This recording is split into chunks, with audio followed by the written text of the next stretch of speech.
translated by Olivia Coolidge.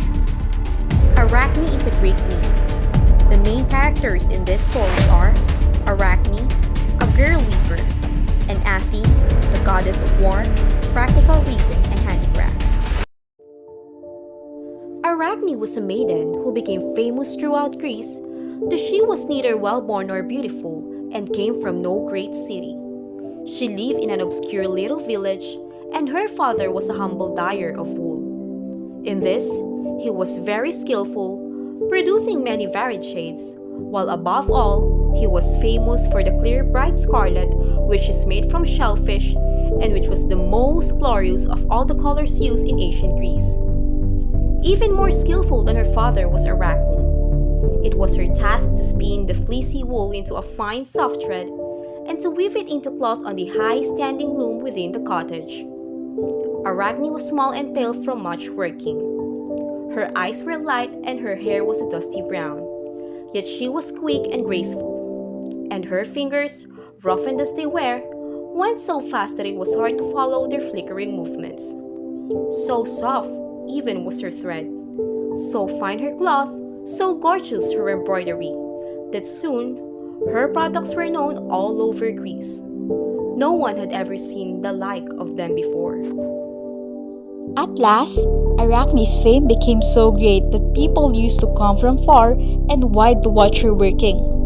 Even the graceful nymphs would steal in from stream or forest and peep shyly through the dark doorway, watching in wonder the white arms of Arachne as she stood at the loom and threw the shuttle from hand to hand between the hanging threads, or drew out the long wool, fine as the hair, from a distaff as she sat spinning. Surely, Athene herself must have thought her. People would murmur to one another. Who else could know the secret of such marvelous skill? Arachne was used to being wondered at, and she was immensely proud of the skill that had brought so many to look on her. Praise was all she lived for, and it displeased her greatly that people should think anyone, even a goddess, could teach her anything. Therefore, when she heard them murmur, she would stop her work and turn round indignantly to say, "With my own 10 fingers, I gained the skill, and by hard practice from early morning till night. I never had time to stand looking as you people do while another maiden worked. Nor if I had, would I give Athene credit because the girl was more skillful than I. As for Athene's weaving, how could there be finer cloth or more beautiful embroidery than mine? If Athene herself were to come down and compete with me, she could do no better than I." One day, when Arachne turned round with such words, an old woman answered her. A grey old woman, bent and very poor, who stood leaning on a staff and peering at Arachne amid a crowd of onlookers. "Reckless girl," she said, "how dare you claim to be equal to the immortal gods themselves? I am an old woman and have seen much. Take my advice and ask pardon of Athene for your words. Rest content with your fame of being the best spinner and weaver that mortal eyes have ever beheld." "Stupid old woman," said Arachne indignantly. "Who gave you a right to speak in this way to me? It is easy to see that you were never good for anything in your day, or you would not come here in poverty and rags to gaze at my skill. If Athene resents my words, let her answer them herself. I have challenged her to a contest, but she, of course, would not come. It is easy for the gods to avoid matching their skill with that of men." At these words, the old woman threw down her staff and stood erect.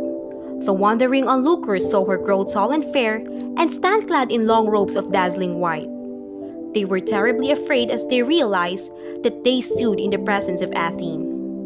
Arachne herself flushed red for a moment, for she had never really believed that the goddess would hear her. Before the group that was gathered there, she would not give in.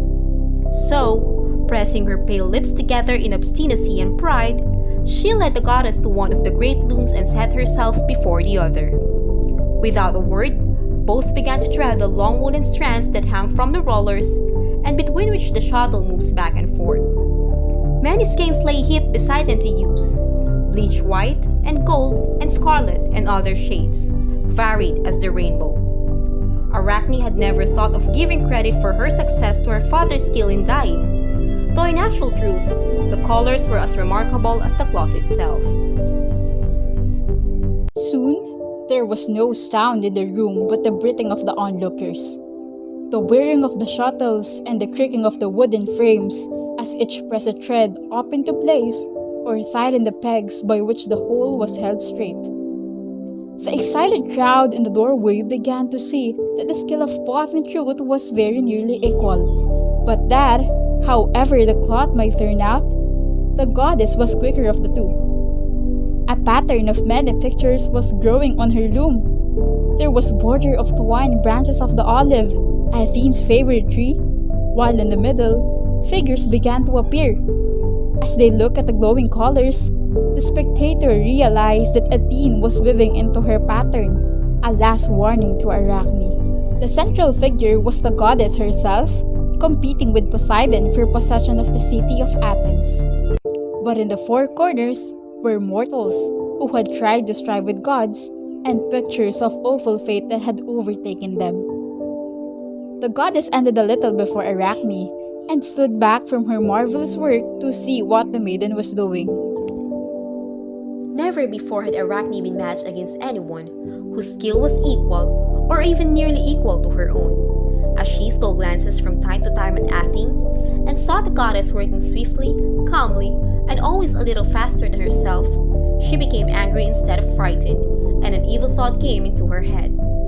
Thus, as Athene stepped back a pace to watch Arachne finishing her work, she saw that the maiden had taken for her design a pattern of scenes which showed evil or unworthy actions of the gods, how they had deceived far maidens, resorted to trickery, and appeared on earth from time to time in the form of poor and humble.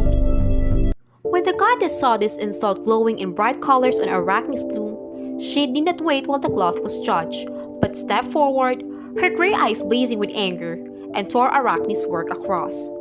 Then she struck Arachne across the face. Arachne stood there a moment, struggling with anger, fear, and pride. "I will not live under this insult!" she cried, and seizing a rope from the wall, she made a noose and would have hanged herself. The goddess touched the rope and touched the maiden. "Live on, wicked girl," she said. "Live on a spin, both of you and your descendants. When men look at you, they may remember that it is not wise to strive with the team." At that, the body of Arachne shriveled up, and her legs grew tiny, spindly, and distorted.